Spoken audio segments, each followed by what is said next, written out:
במלחמה החרדה מרגישה תמיד כמו 10 מתוך 10.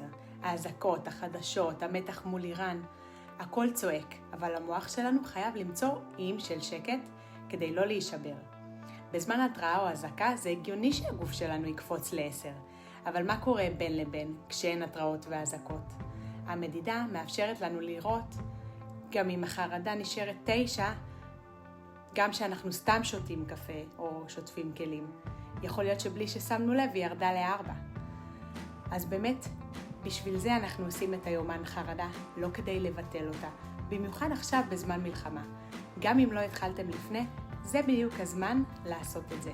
כדי לראות איפה המוח שלכם ואתם יכולים בעצם להתאהב. אז בואו תכתבו לי כאן ועכשיו, תשימו לב רגע מה קורה אצלכם.